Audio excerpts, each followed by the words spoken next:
Welcome to Brand New Taste, a podcast for brands in the food and beverage industry, focusing on new innovation and how understanding taste is vital to commercial success. Your hosts are Brandt Maybury and Micah Carr-Hill, co-founders of the leading development agency, Tastehead.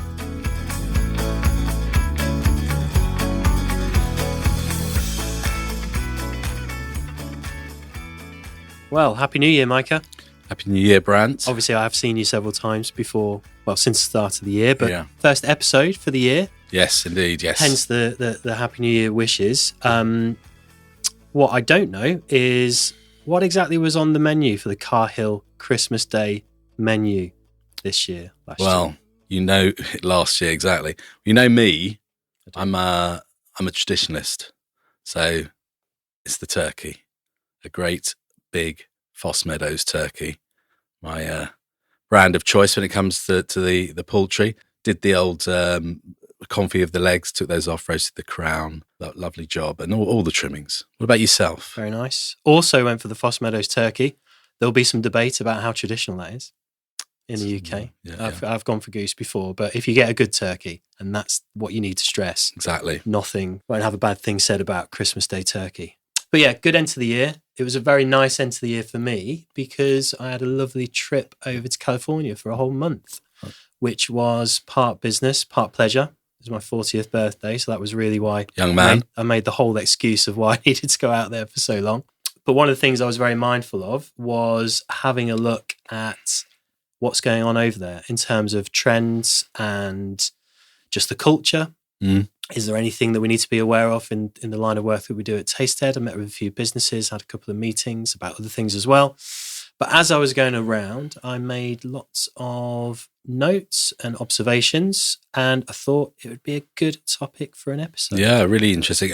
You were very excited when you got back. You were gagging to talk about it to me, and so now you're gagging to talk about it to everyone. To everybody, yeah. Exactly. Yeah. We're going to go through a few different categories, have a look at how the culture compares over there, where there are trends. A couple of things where I think we can be quite proud of being ahead of the curve. Yeah. Especially the main reason that I went over to Southern California is because you know what it's like with the inquiries that we get. So many of the trends around plant-based and health-related start over in sort of LA and around that area or San Francisco. Yeah, it just seems to be the epicenter of where things are happening and where brands and businesses look to see what's sort of coming up next.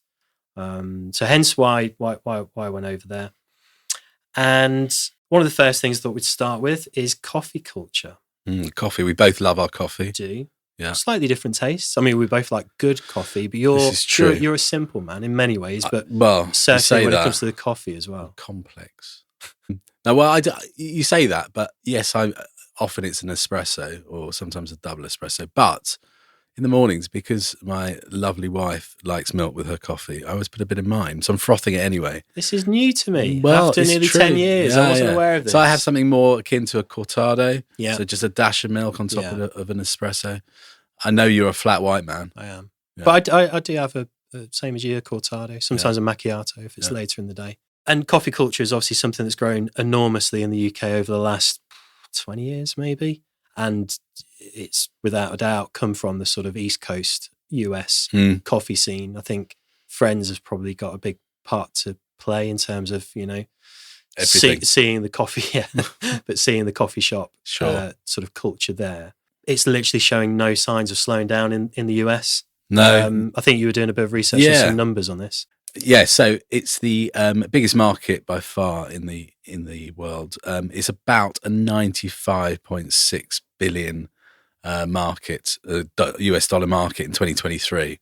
That's what it's proposed to be or thought to be. What does that work out as per capita? Well, so per capita, people are spending, and this is approximately $284 a head on coffee. And this is all coffee except for RTD, which is ready to drink, so like cans of coffee and things like that, which is obviously a relatively nascent business. But what's interesting is a lot of that, or the majority of that, is out of home consumption value-wise. So What's really interesting, I think, is a lot of this is out of home consumption. And it's thought that by 2025, 89% of the spend will be out of home.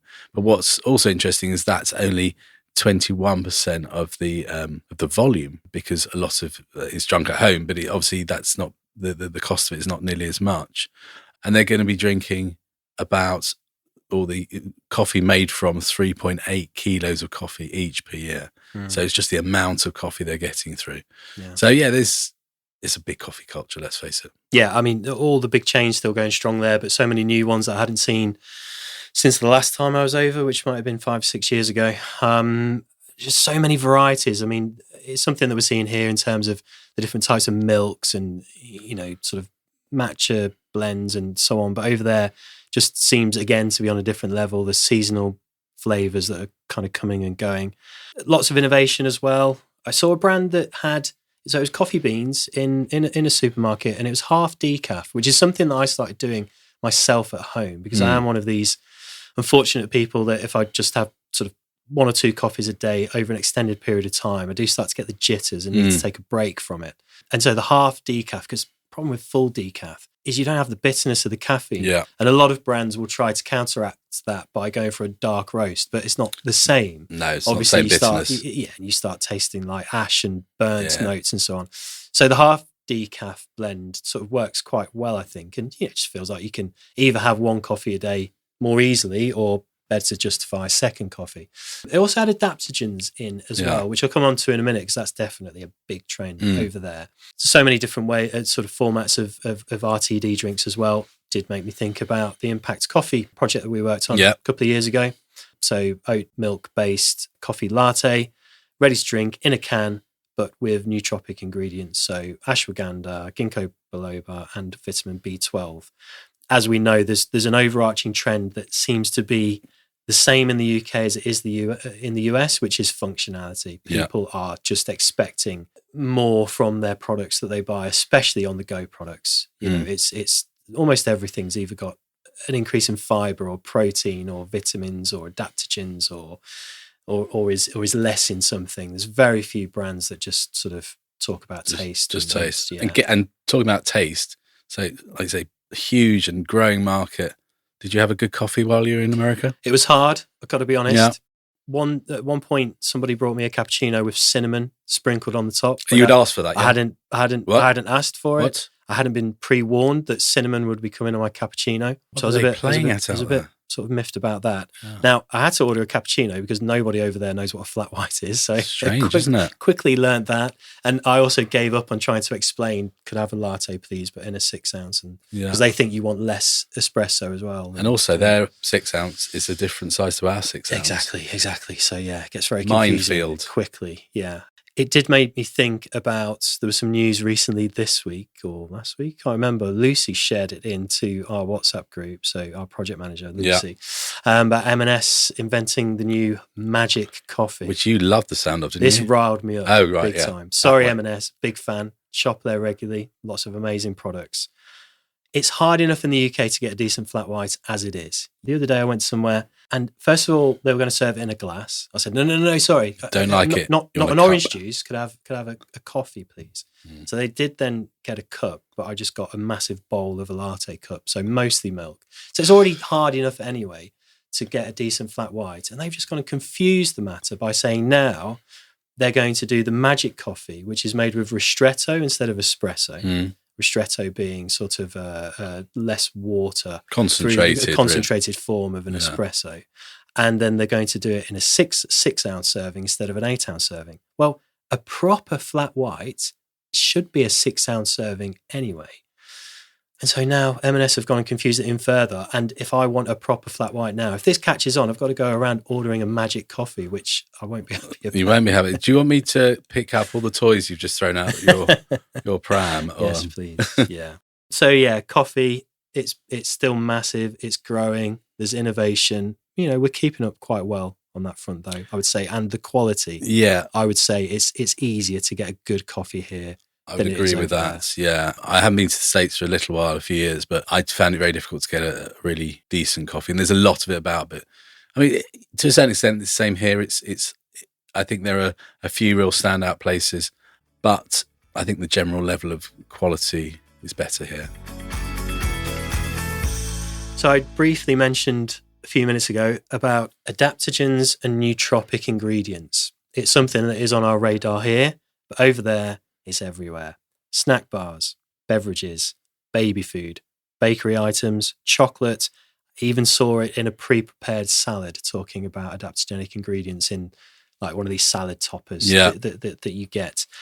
Just to quickly explain for those who don't know, so adaptogenic and nootropic ingredients are functional ingredients that are starting to become certainly a big trend over in the US and starting to make some waves here. They are supposedly beneficial for brain health and functionality.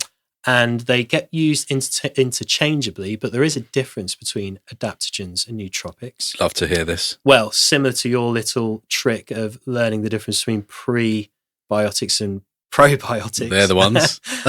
In our gut health episode, adaptogenic ingredients are ingredients that will help the brain adapt better. So they're good for handling stress.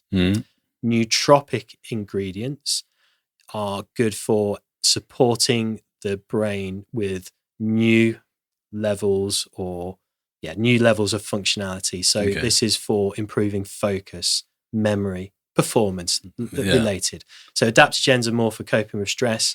Nootropics are more for sort of improving performance. Lots of ingredients, many of which people are very familiar with, will either be adaptogenic or nootropic. So for instance, nootropics, caffeine, L-theanine, creatine. You've then got things like Panax ginseng, foods like dark chocolate and green tea. These are all sort of rich in supposedly nootropic compounds. Adaptogens, one of the biggest trends we're seeing in terms of adaptogenic ingredients at the moment is around mushrooms. So lion's mane, cordyceps, reishi. You've then got other ingredients such as ashwagandha, and there's such a long list. With anything like this that is relatively new to market, my sort of science brain always says, what's the where's the proof? Where's the do they actually work, and have there been many tests on them? My favorite go-to place for these sorts of questions is examine.com. Not sure if you've ever been there, because they put in all of that work looking at the PubMed studies and so on, and they're quite ruthless as well. Certainly on things like that, they'll very quickly say there's nothing here concrete at all. There's just sort of anecdotal evidence. With a lot of the results, it can be a bit grey. Don't expect too much. But there definitely, with some of these, does seem to be some double-blind clinical studies that show some benefits. I think what is often the case is people don't often understand why these benefits happen on a sort of, forget there's a term for this, biokinetic functional. Could be that. Anyway, they see a result 12 weeks later in a study, but they can't always explain why. And I suppose the other thing is that even if there is some sort of evidence, there's still food law, which obviously food law is different in the US to the UK. So there are different claims you can and can't make, but based on things, whether it's adaptogens and nootropics or many other things, up to things like what does natural mean and so forth, So I think it's interesting to know this. In our business, it's really useful because we're asked often by our clients, can I put this down? Can I claim this? And most of the time we're saying you can't claim that, but you can infer certain things based on the ingredients. And I think that is going to be a big focus moving forward. We're certainly seeing with the inquiries on our side that these ingredients are coming up more and more. A lot of them are quite expensive. A lot of them have quite a negative impact in terms of taste or texture or astringency, whatever it might be. The reality is that most people have no awareness about how much of these ingredients they need. So there is always that sort of marketing opportunity to include it at a low level, and it will have some value to the consumer of just seeing it there, that it's a value add versus a product that doesn't have it in. We'll see if people start to get clued up, as they have with CBD, to be honest. That's another, I believe CBD falls under the adaptogenic category. People are now becoming more and more aware that 25 milligrams is seen as a kind of a standard entry level dose, if you like. So people just saying there's 3 milligrams in there. If you're clued up on it, you know that's not really cutting the mustard, as it were. I think if people want to start incorporating these products into their these ingredients into their products, I think look at your base recipe first, because it's all very well putting these ingredients in, but if you're still high on sugar or it's heavily processed or there's other ingredients out of balance, these nootropic and adaptogenic ingredients, they're not going to be a silver bullet that sort of overrides any other nutritional sort of elements that are out, if you like. So I think there's still, if you are genuinely focused on that sort of thing, I think there's still a lot you can do just with your base recipe. And then, use these ingredients to see if they sort of bolster your ranges, if it's worthy of a sub-range for sort of a performance basis. We've done some focus groups and surveys in recent months where these ingredients have come up, and they're quite well accepted in my experience. A lot of people couldn't tell you what ginkgo biloba is, what it does, where it comes from, but they really like the name, and it just seems to signify to people that that's probably a good ingredient to have in. So I think, as always, rightly or wrongly, the name of something carries quite a lot of weight with consumers. If it sounds like it's sort of natural rather than a chemical or something overly processed or out of a lab. Yeah. A big impact.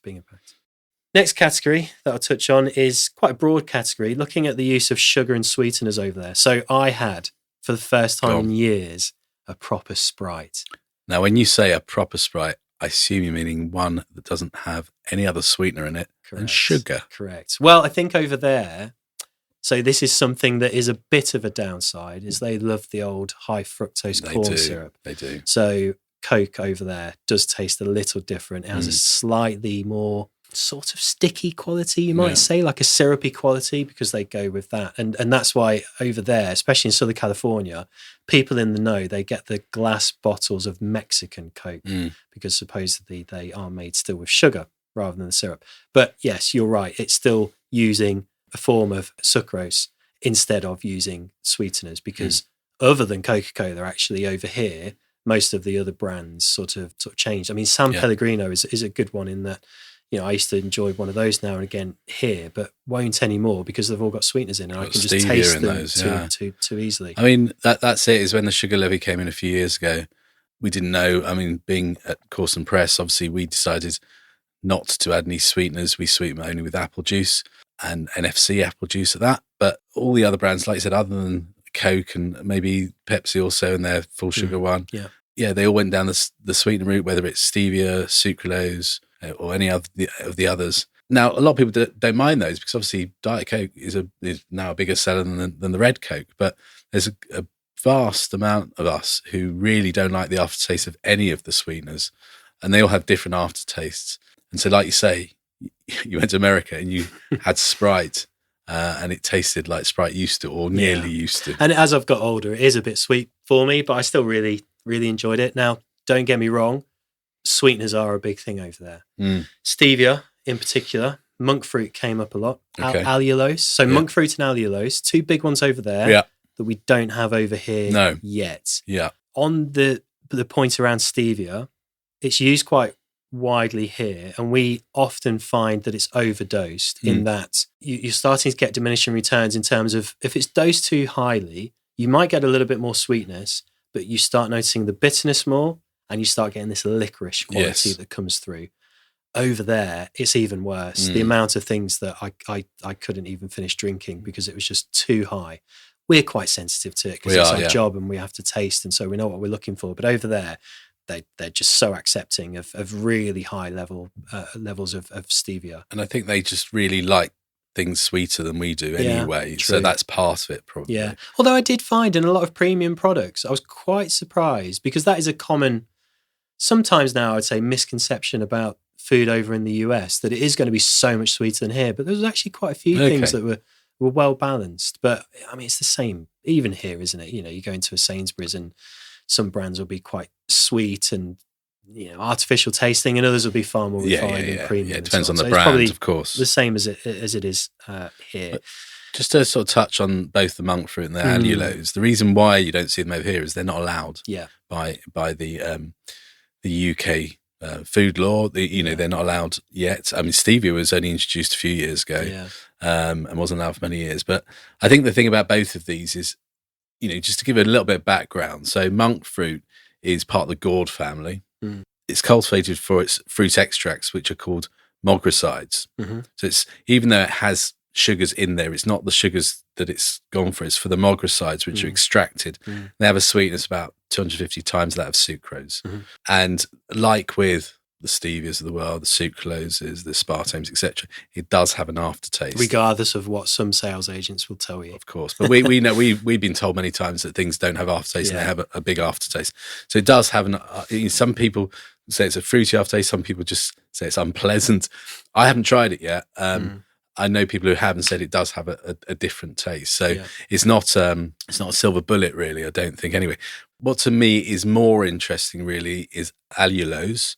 Now, allulose is what's called an epimer of a monosaccharide. Monosaccharide is like a single sugar. Yeah. And the monosaccharide it's an epimer of is fructose, which we know is like the fruit sugar. Epimer is just like a different form of it, I suppose, of that molecule. So it's absorbed by the body, but it's not metabolized. It's got around about no calories, so very, very low calories, but it's about 70% as sweet as sucrose. But because it is basically a sugar, it doesn't apparently, still haven't tried it, but apparently it doesn't have the aftertaste that all these other sweeteners have. So it'd be interesting to try that. I mean, you said that you didn't actually see it. I couldn't get it as an ingredient in retail. I was quite surprised because it's in a lot of products. That might be legislation based at the moment, that it's not been approved for just sort of outside of manufacturing. I don't know. You can probably get it online. I'm sure you can. We're going to have to get hold of some soon because it's becoming mentioned more and more in inquiries with us at the moment. So it's probably only a matter of time before it does come over here. So yeah, we'll have to get on it at some point. So to jump around a little bit, not really a category, more of a sort of attitude, and that's around sustainability. So especially with it being Southern California, in a lot of ways, they're very ahead of the curve around sustainability and looking after the planet, so on and so forth. In terms of grocery shopping, not as much as us, I don't think. I think we can be quite proud about that. So for many years now, we went through the era where we had wafer-thin plastic bags that literally barely could hold a 4-pint carton of milk, to then having to pay for them, and even then sort of not being that much thicker than what they used to be. First time I went into a Ralph's to do some shopping there, I sort of picked up the wedge of plastic carrier bags, and I thought, oh, I've got 3 or 4 here. I hadn't. One. It was one. Yeah. So thick. I couldn't believe it. Did you then just take loads? Yeah, exactly. Brought a case back with me. They just, and that was the same everywhere. There didn't seem to be the whole plastic bag revolution that we've seen here, but it was the same across packaging in general. Like we've come on leaps and bounds, whether it's with straws, whether it's with moving from sort of plastic cartons to cardboard and other formats. It is happening over there, but I just thought they'd be ahead of it. But I think we're ahead, and so can be quite proud of that. What about recycling and stuff like that? That was another thing. So we stayed in 2 different Airbnbs. One was like just a standalone apartment. Another one was an apartment in a block. And in both cases, we didn't have any directions or bins or ability to recycle easily. Yeah. And I asked both of the hosts, and they said, oh no, we don't separate our recycling. And we just found that to be the case when we were out and about as well. Again, don't know if it was just, where we went, but we sort of travelled quite a bit, and it did seem to be the same everywhere. So, and you'd expect it to be in that part of the US, you'd expect it to be better than a lot of other places. I mean, like you say, it makes, it gives a certain amount of pride to me that we're doing better. Obviously, we're not doing as well as a lot of places in Europe who have much better recycling on the street and so forth, and return schemes and so forth. But it's good that we've definitely progressed. We've seen that a lot over the last few years, both for the personally when you've got your own rubbish, but also in the industry, definitely. Yeah, and it's one of the really common requests from startup clients is they want to have a compostable material for their flow wrap or whatever it might be, and you have to sort of let them down a lot of the time, say, especially because their volumes are quite small. You might be at the mercy of whatever the co-manufacturer can handle, the substrate on their machinery, etc. And the industry is trying to play catch up, or has been over the last few years, to meet up with demand, and also just from an innovation point of view on the packaging, because the oxygen transmission rate of a lot of these compostable materials does not give brands the shelf life that they're looking for. But it does seem to be in the last year that we're seeing a lot more progress. And you've got some of the big confectionery brands now that are switching to paper-based packaging. You're definitely seeing a lot more established brands starting to get more sustainable packaging options. And we're also starting to see more options become available at smaller minimum order quantities as well. So, yeah, I just think we could be really proud on the sustainability front. Yeah. You're listening to Brand New Taste. Your hosts are Micah Carr-Hill, food scientist, product developer and taste expert, who has held the position of Head of Taste at premium brands Green and Blacks and Corsten Press. And Brandt Maybury, development chef, taste specialist and managing director of Tastehead, leading innovation projects for brands of all sizes.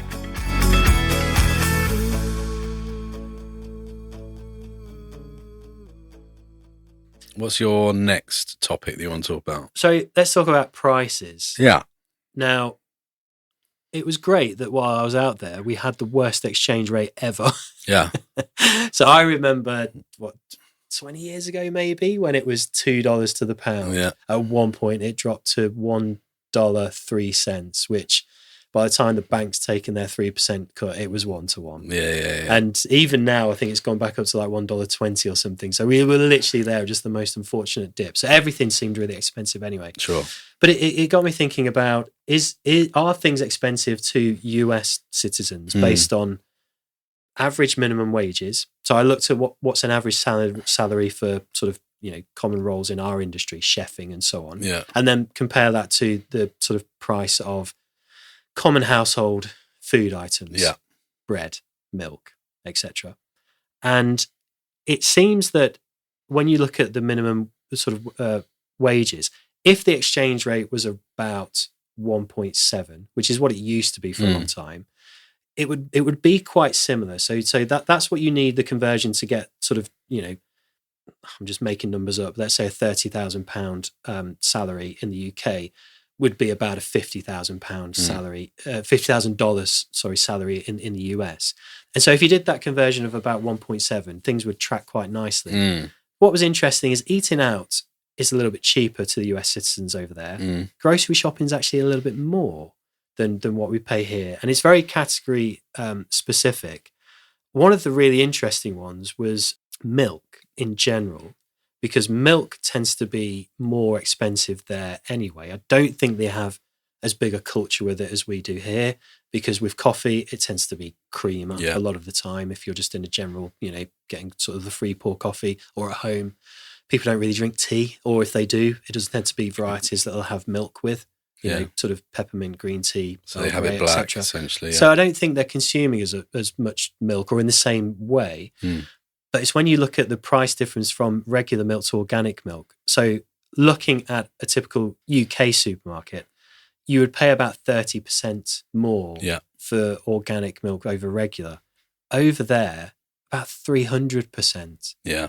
So you would be paying something around $4 for a gallon of regular milk. And for a half gallon, you'd be paying $6. Yeah. So obviously double that for a gallon, and $12. Yeah. So big price difference. And I think it's more expensive. We were looking at this. It's about, it's still more expensive. So the equivalent of a 4-pint milk over here in the UK is more expensive over there, even though they sell it in gallons once you do all the calculations. Yeah. So like you say, they're a lot of their groceries, and I saw this when I was over there, not only things like that, but meat was something that I found was not only more expensive, but generally, especially stuff in the supermarkets, didn't seem as good. I agree. but it didn't have as much muscle structure. It always seemed a bit like flabby and paler. So forth, paler. And the dry aging is kind of less of a thing over there. And for a nation of barbecuers, or how big they sort of see. And then if you want to source from a butcher, well, where we are, luckily, we've got quite a few butchers around us. But there's so much in the UK, so many online ones now, post-COVID. You can get your meat from Swaledale butchers easily overnight, and it's beautiful meat and so forth.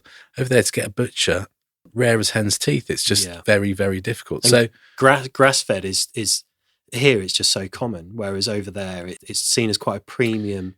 yeah, thing. although they do more cereal finished as well. So Yeah. it's a different type of meat. So it's a more buttery. Yeah. We're talking about beef here. Mm. Sort of more buttery. It's a different quality, and yeah, I just think generally quality of the meat here and the price of it seems to be a lot better in the grocery. But to go out to eat, as you were saying, it's actually cheaper, and that's why the culture of going out is much stronger over there. Yeah, yeah, and the weather's nicer, which makes it a bit easier. Depends what you like weather-wise, I suppose. A huge category over there is seltzers. So Yeah. we're starting to see it over here. But again, I mean, I keep talking about Ralph's. We did go to other supermarkets, but Ralph's is kind of everywhere. And it's I suppose it's their equivalent of something between a Sainsbury's and a Waitrose. So Okay. if you want to go for kind of really good food and ingredients, seemed like the best option. And picking a Ralph's as an example, they have a whole aisle dedicated to seltzers. And then they've also got other multiple sightings in store, whether it's Gondola End, near the tills, other sort of floating islands dotted about. And also hard seltzers. They're really big. They're pushing those hard at the moment. Yeah, and just to sort of clarify, because we were looking at seltzers some time ago. Seltzers are basically flavoured fizzy waters. Yeah. So a lot of people don't really know what seltzers are over there, because a lot of people actually get them confused with Alka-Seltzer. Sure. You've got a little bit of a stomach upset or whatever. So yeah, that's what seltzers are. And they do vary quite a lot, because a lot of them are just flavoured waters. Some of them are sweetened. Mm-hmm. Most of them aren't, but it's enormous over there. And having tasted quite a lot of the ones in the US when I was last over, again, the flavours seem quite artificial, I would say. But yeah, hugely popular, because a lot of people do drink them instead of water. Yeah. It was just how popular the hard seltzers. So those with alcohol, tequila seems to be the big one over there. A calorie thing, probably. Yeah. Yeah, to some extent. I think the tequila is just a big trend in general. You know who likes tequila? Who? Lucy. Lucy does like tequila. Yeah. But it's the same with kombucha as well. So you've got a kind of a double-sided aisle that is just full of seltzers on sort of one side, and then hard kombucha and hard seltzers on the others. There's so many brands. It's exhausting trying to pick a brand, because there's just so many. Yeah. There's not really many. You've got White Claw, who are probably the biggest brand that I saw over there. There's so many small brands as well. It's almost like the craft beer over culture that we've got here. Yeah. Also the fermented drinks category. Okay. So we've seen how much kefir and kombucha have come along in recent years. They've got more options over there. So one of the ones that I quite like was Tapache. I hope I'm saying that correctly. It's a Mexican fermented drink made with pineapple peels. Never heard of it. Yeah. So my first thought was, is this going to be sort of, you know what pineapple's like? It can be a bit confected at times. Yeah, it and can be a bit too funky sweet. as well. Yeah, exactly. It can have those kind of almost like a chemical quality, like similar to what you get with I forget what's the compound that comes off bananas that ripens all of the fruits. Is it ethylene? Yeah, I think so. Yeah. So that sort of quality to it. Yeah, really nice and different pineapple different or versions. Not too much. No, Yeah. I think in some of them there might be a touch of apple juice added as well. I think Yeah. that's what they'll rely on for a bit of extra sweetness. But they did like one with a bit of chili, one with a bit of ginger, so balances it quite nicely. Really tasty. I really liked them, and I can't remember. And all using of the food other... waste as well. Exactly. Yeah. So I suppose good on sustainability front there. But what it showed me is that there's still a lot of fermented foods, beverages, just overall opportunities for brands. You know, don't think that that's it. It stops with kefir and kombucha. No. I think there's quite a few others that we should probably do another episode in the future, because I've actually brought quite a few samples back with me. I did videos of tasting various samples while I was over there that I've not had a chance to digest yet. But when I do, might be a good topic for another episode. Baby food seems to be, it's an interesting category over there. Lots of innovation in recent years. We've been fortunate to have a few projects. We've got a couple on at the moment. Yeah.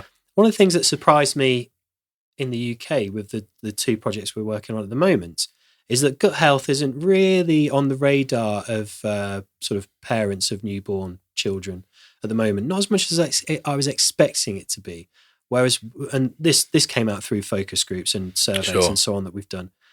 Going over there, it is. Really? Fiber contents, prebiotics. But what surprised me, because I hadn't seen that at all over here, was around the brain boosting qualities of certain ingredients. So they'll even be called out on the front of pack, made with brain boosting ingredients, and you sort it's of almost think, like a nootropic well, too, sort of. Yes, and that's what I thought at first, is that are there going to be some crazy sounding ingredients that surely parents wouldn't be interested in? But a lot of the ingredients were just regular ingredients, pumpkin seeds and whatever. But obviously they're just calling out the particular nutrients that they have for brain development. But I saw it on a few brands, saw it in snack bars, in food, in drinks as well. Yeah. There's even a brand over there, and I think I'm pronouncing this correctly, called Cerebally. Okay. And I think it's a play on cere for cerebral and belly for food. Yeah. They've got, like, I think it was them that had the Peppa Pig license. Okay. I have a 3-year-old, so big fan of Peppa Pig in our household. I'm a big fan of Daddy Pig. A Daddy Pig, yes. Daddy Pig is the best one. My hero. And they were just they're going quite big on it. And you know, I haven't looked into how they're doing as a brand, but they've got quite a bit of shelf space. Their whole brand is around the cerebral development. And interesting. So that's quite interesting to see if that's going to take over here. Just play in again to the whole, like you say, nootropic and adaptogenic side of things. One thing I've just realised that I forgot on the topic around sugars and sweeteners, I found this quite bizarre. Going to the bakery section of supermarkets, and they've got so many options, from cinnamon rolls, muffins, donuts, etc. All pre-packed, some in-store bakery items, but lots of pre-packed options, you know, sort of supermarket own label, but brands as well. The amount of times I saw on the front, made with natural and artificial flavours. And I just thought, if you're using artificial flavours, why would you call it out on the front? And it wasn't just done in like fine print so nobody would notice. It was kind of in a pretty font that arched over the top of the brand. Yeah. So it was like front and centre, really proud of the fact that we use natural and artificial flavours, when my whole thing was, if you're using artificial flavours, probably don't talk about it. Or just use artificial flavours, and why the natural ones. Although, you know, I can understand that if there's if they can afford natural flavours and some are better, like, sure, you want it to taste as best as possible, but it just seems very peculiar to me. I still don't know why. Maybe there's a legislation thing around you if you use artificial flavours, you have to call them out on the front, and they're trying to do it by adding some natural flavours and then saying in pretty font, made with natural and artificial flavours. And maybe it's because, maybe it's like you say, legislation, but also that everyone's used to artificial flavours over there. Yeah. Here in the UK, we had that revolution a long time ago. A long time ago, natural flavours and colours. Yeah. And you just don't really see them much anymore, the artificial flavours. We've had one project last year. In 5 years we've been going to Tastehead with all these different startups and big brands and so on. We've had one project that there was a reason we needed to look at artificial flavours. But actually they said they wanted them, I think they said.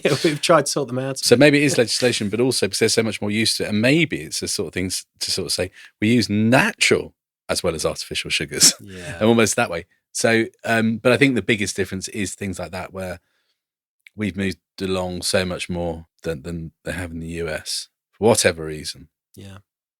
The final thing that I'll finish on is chocolate. So, of course, so much innovation there on the premium side of things.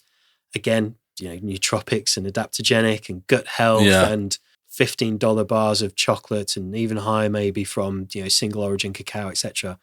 But if you're just going in for a general bar of chocolate, I find it impossible to find something that I thought tasted how chocolate should. It's such a different palate over there for chocolate. We know this from Green and Black's days. Yes. And we know sort of a lot of the reasons why, etc. And it just always surprises me that it's so different, because it does seem to be a bit of a one-way thing. Like, most US people will love Dairy Milk, or, you know, and other brands as well, and Green and Black's for those who like sort of dark chocolate premium, etc. They tend to like ours, but very few of us like a lot of their brands. I think you always sort of explain probably why that is. Well, the reason why it is well, lots of them. If you've ever tasted a classic American milk chocolate, actually tastes of what I would call baby sick.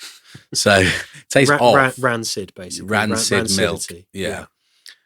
And I've read that the reason is that when chocolate was first made over in the States, getting milk to the factories, by the time it reached the factories, because of the great distances it had to travel, it sort of went off a bit. It didn't have refrigeration. Yeah.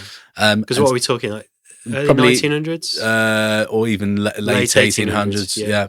And so they used this milk because they had to, and people became accustomed to milk chocolate being made out of off milk, which gives it this sort of, like you say, this sort of rancidity sort of flavour. A bit like in the UK, where if you're brought up with Marmite, you really like Marmite, but you give it to anyone who has never been brought up with Marmite, they spit it out, and that can be whether it's Americans or Europeans or whoever. So in this case, I think they got used to this flavour and they liked it, became part of their culture, but it never went to other countries. And in Europe and the UK, where we make our own styles of chocolate and shorter distances, fresh milk, we never had this thing. And so now in the US, obviously refrigeration, etc., they will never have this problem again. They have to add flavors back in to give this what we would call an off note, but to them it's the profile of milk chocolate. So something that comes from the inadequacy of the sort of supply chain system back in the day is now put its sort of stamp on the flavor profile of American milk chocolate. Yeah. So it's sort of interesting one, I think. Yeah, I feel I've been a little unfair because Guittard is a good brand. There's some good ones. Good tasting. Yeah, so of course, you can. It was just tasting a lot of the other brands, because some of them you really want to like as well, because they're quite nostalgic. I mean, like the first time I went over there, I was probably 12 and just loved the fact that you could get a candy bar that was called a whatchamacallit. But trying it again as an adult, it's like no. Can't be having that. So what I'd like to ask you, just sort of to end off, is what really, after all the things you've been talking about, the one thing, if you're going to pick one thing where you think the US are more ahead of us, as in the UK or Europe in general, when it comes to food development and innovation, and where are we more ahead of them? That'd be interesting. I think we've covered my answers on this point. To be honest, I think the functionality seems to be wider adopted over there. Whether it's gut health, whether it's brain boosting, it's the same in the supplement sort of aisles as well. I mean, you've got supplement aisles in some of the supermarkets over there that is the equivalent of if you go to one of the Whole Foods in London and they've just got aisles and aisles of it.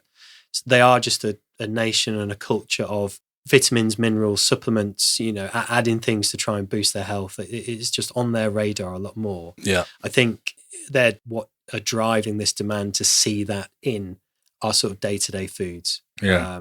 So I think they are ahead on that. And, I loved being over there and eating some sort of pancakes for breakfast and burgers, and I love a lot of the food over there. And it's not all just junk food. Like a lot of the Mexican food is great and really good quality, but I do think sort of taste wise we tend to have sort of a better balance here, whether that's sweetness, whether it's just the natural element of flavors, like we're talking about natural and artificial, etc. So very proud of the fact that I think we sort of have a really good understanding of taste and balance here. So many things over there could be great, but they're just too high in something. Yeah. That came up again and again. And I think it's fair to say the sustainability piece. I was quite proud on that front that we're doing so well. There's a long way to go and there's some people ahead of us, etc. But let's not beat ourselves up too much. I think in terms of the developed world and obviously the world in general, I think we'd be quite proud of that. Just to finish, we always like to point people in the direction of something they might find interesting, whether it's a book or a website. Yeah. I've got a website, but on the way here, you were mentioning a website you thought might be somewhat linked. Yeah, someone actually just an old colleague, John, pointed me towards it. Foodhack.com just has a lot of up-to-date news, which includes trends. A lot of them are US, but it is actually global. So that's just a good one to sign up to. You get a weekly newsletter. Yeah. So that's something I'd recommend. Yeah. And the one that I was thinking of is on the Serious Eats website. Yeah. You well know the Food Lab. Yeah. And Kenji's work that he's been doing for many years. We both have the book. Yeah. It's a great place to go and find sort of recipes where the same sort of sad approach we have to things, which is how would you make the very best roast potatoes or chocolate chip cookies? And he goes through all the work of trying batch after batch and, sort of making a big batch and taking them out of the oven in 30-second intervals to see what is the absolute perfect temperature and going into the science. It's very science focused. Yeah. So it's really good for not just understanding sort of what a really good recipe is, but why it's so good and how, because there is a lovely quote around good cooks know how, but great cooks know why? Something Could like that. be. Considering it's one of my favourite quotes, I'm clearly need to get better at remembering it. I think the other thing about this is with the Kenji's recipes is that you may not agree that this is the best potato or whatever, but because he has all that explanation and that you can still gain knowledge from it and often go, well, I don't like it. A classic one is like medium rare beef or something. He actually recommends like something like 52.8 degrees or something like that. I would go close to 55. You'd go close to 57, 58. Yes. Because we all, have different tastes. Yeah. But the way that we make it often through a reverse sear, that is the thing that you'll learn from it and how to get what you want. And the reason I mentioned the Food Lab on the Serious Eats website is if you want any classic American recipes, it's always my starting point. So I did a stovetop mac and cheese recipe the other day, and one of the tricks is to use evaporated milk because it's got the stabilizer in the evaporated milk that will split. And you can obviously make it with a white sauce, a bechamel, but it's very thick and floury then. And so the stovetop method over there. But now the evaporated milk has a bit of a taste that if you use it too strongly, it comes through. Yeah. And so exactly like you say, I use it, but I don't use as much. Yeah. And he's got the same for sort of aged brown butter cookie recipes and buffalo wings and so on. So any American classic food that you want to give a go, I would definitely start there. Good tip. It's been a interesting episode. I think so. Yeah. It's, all came from you because you were the one over there. Yeah. I'm sure you're going to go over soon again and come back with even more of this. I've learned a lot, so thank you. And, it's been good to chat again. Good stuff. Thanks a lot. Cheers. Thank you for listening. If you enjoyed this episode, please like and subscribe. And for more information, please visit tastehead.com. We hope you join us for our next episode.